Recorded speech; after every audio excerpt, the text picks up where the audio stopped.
حضور نے ارشاد فرمایا ان الرسالۃ والنبوۃ قد انقطعت، رسالت اور نبوت اب ختم ہو گئیں، فلا رسول بعدی ولا نبی بعدی، میرے بعد کوئی رسول بھی نہیں آئے گا، میرے بعد کوئی نبی بھی نہیں آئے گا۔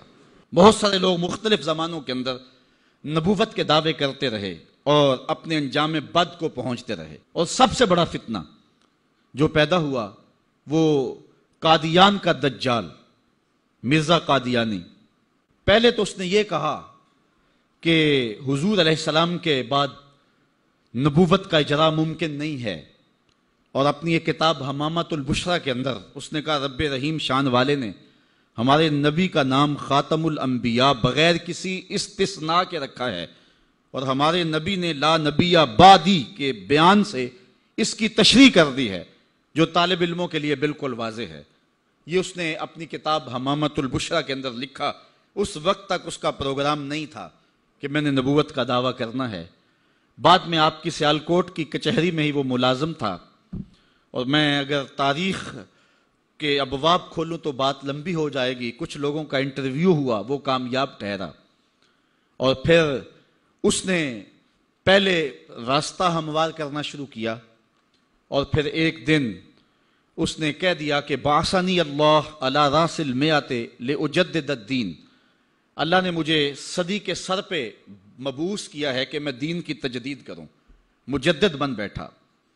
پھر کچھ وقت گزرا، اس نے کہا وَأَنَا الْمَسِيحُ الْمَوْعُودُ وَالْمَهْدِيُ الْمَوْعُودُ، میں مسیح موعود ہوں اور مہدی موعود ہوں۔ یہ حقیقت الوحی کے اندر اس نے لکھا، روحانی خزائن کے اندر موجود ہے۔ پھر ایک دن بدبخت نے کہا کہ منم مسیح زماں و منم کلیم خدا، منم محمد و احمد کے مجتبی باشد، استغفر اللہ لعنت اللہ علی الکاذبین۔ اس نے کہا میں ہی مسیح زماں ہوں، میں ہی کلیم خدا ہوں، اور معاذ اللہ استغفر اللہ میں ہی محمد ہوں، میں ہی احمد ہوں کہ جو مجتبی تھے۔ اور پھر بدبخت آگے بڑھا اور اس نے انبیاء کی توہین کی، ذات باری کی توحید کی، اور کہا بایعنی ربی، میرے رب نے میری بیعت کی ہے، معاذ اللہ استغفر اللہ۔ یہ روحانی خزائن کے صفحہ نمبر 227 پہ اس نے لکھا، اور پھر کہنے لگا میرے رب نے مجھے وحی کی ہے، انت منی بمنزلت اولادی، آپ میرے لیے میری اولاد کی جگہ ہیں، استغفر اللہ علی ذالک۔ پھر اس نے کہا ابن مریم کے ذکر کو چھوڑو، اس سے بہتر غلام احمد ہے، استغفر اللہ۔ پھر اس نے لفظ گھڑنے شروع کر دیے اور اللہ کی وحی اس کو قرار دینا شروع کر دیا۔ میرے پاس اتنا وقت نہیں ہے کہ اس کے حفوات اور اس کی بکواسات کو آپ کے سامنے رکھوں، لیکن جو اس نے وحی کے نام سے لوگوں تک پہنچایا وہ گالیاں تھیں، وہ لغویات تھے، وہ الوہیت کی توہین پر مشتمل باتیں تھیں، انبیاء کی توہین تھی، صحابہ اور اہل بیت کی توہین تھی، اور تضادات پر مشتمل باتیں تھیں۔ اور کیوں نہ ہو کہ یہ شخص ازلی بدبخت تھا، اور پھر اس نے یہاں تک کہا کہ جو میری بات کو نہیں مانتے اور مجھے تسلیم نہیں کرتے وہ جنگلوں کے سور اور کنجریوں کی اولاد ہیں، استغفر اللہ علی ذالک۔ اور مسلمانوں کو اپنی حمایت اور اپنی اطاعت کے لیے اس نے ابھارا۔ جو زر پرست لوگ تھے وہ اس کے پیچھے لگ گئے، چونکہ جن کے مفادات اور مرزا قادیانی کے مفادات سانجے تھے تو انہوں نے اس کے پیچھے لگنا ہی تھا۔ چونکہ مرزا قادیانی جو ہے یہ انگریز کا لگایا ہوا پودا ہے۔ مختلف ویب سائٹس پر اسلام کے نام پر مرزائی آج بھی سرگرم عمل ہیں۔ اللہ تعالیٰ جل شانہ نے ہمارے علماء کو یہ توفیق نصیب فرمائی کہ وہ پوری قوت کے ساتھ ان کے مقابلے کے اندر نکلے۔ پیر سید جماعت علی شاہ رحمۃ اللہ تعالی علیہ، آپ نے فرمایا ان قریب ذلیل ہو کے مرے گا، پھر جہاں مرا آپ کو پتا ہے، گندگی میں لتھڑا ہوا تھا، تڑپتا ہوا مرا۔ اللہ تعالیٰ جل شانہ نے علماء کو طاقت دی، انہوں نے ناطقہ بند کر کے رکھ دیا۔ پھر جب پاکستان بنا تو سب سے زیادہ جن لوگوں نے مخالفت کی پاکستان کی وہ مرزائی تھے۔ پاکستان کے حق میں انہوں نے ووٹ نہیں دیا۔ آج بھی جو ربوے میں دفن ہوتے ہیں وہ امانتاً دفن ہوتے ہیں۔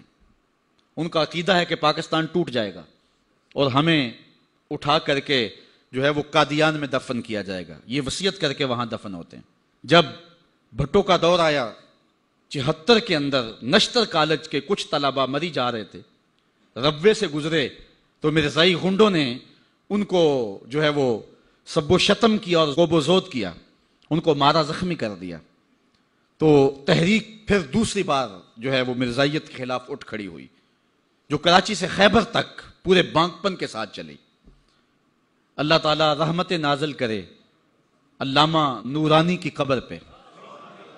انہوں نے علماء کے دستخط کے ساتھ جو ہے وہ اسمبلی کے اندر درخواست جمع کروائی مرزائیوں کو اقلیت قرار دینے کے لیے، قرارداد پیش کی، اور پھر کیا ہوا، 3 مہینے کی مسلسل محنت۔ علامہ سارا دن اسمبلی کی کارروائی میں رہتے اور راتوں کو دور دراز علاقوں کا سفر کرتے اور جلسے کرتے اور ختم نبوت پر جو ہے وہ لوگوں کو ابھارتے، اور پھر مرزائیوں کو بھی بلایا گیا، صفائی کا موقع دیا گیا۔ پھر ایک وقت آ گیا کہ حکومت مجبور ہو گئی۔ مسٹر بھٹو علامہ نورانی سے کہنے لگے، نورانی صاحب یہ تو مدارس کے دارالافتاء کا مسئلہ ہے جو آپ اسمبلی میں لے آئے، یہ تو علماء کا کام ہے کہ کون کافر ہے اور کون مومن ہے، تو آپ اس کو اسمبلی کے فلور پہ لے آئے ہیں تو اس کو مدارس میں حل کرنا چاہیے تھا۔ تو حضرت علامہ نورانی نے جو جواب دیا وہ بڑا خوبصورت تھا۔ فرمانے لگے، بھٹو صاحب مجھے ایک بات بتا دیں، آپ منتخب وزیر اعظم ہیں، اگر آپ کے مقابلے میں کوئی کرسی بچھا کے بیٹھ جائے تو آپ اس کے بارے میں کیا رائے رکھتے ہیں؟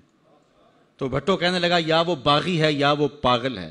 تو کہا، بھٹو صاحب وزارت کی کرسی چھوٹی ہے، ختم نبوت کی کرسی بڑی ہے، اب جو کہتا ہے میں نبی ہوں ماننا پڑے گا، یا پاگل ہے یا باغی ہے۔ پھر وہ وقت آیا، 7 ستمبر کی شام تھی کہ اسمبلی کے فلور پر جدھر دیکھتے تھے نعرہ رسالت اور نعرہ توحید اور ختم نبوت زندہ باد کے نعرے ہی گونج رہے تھے۔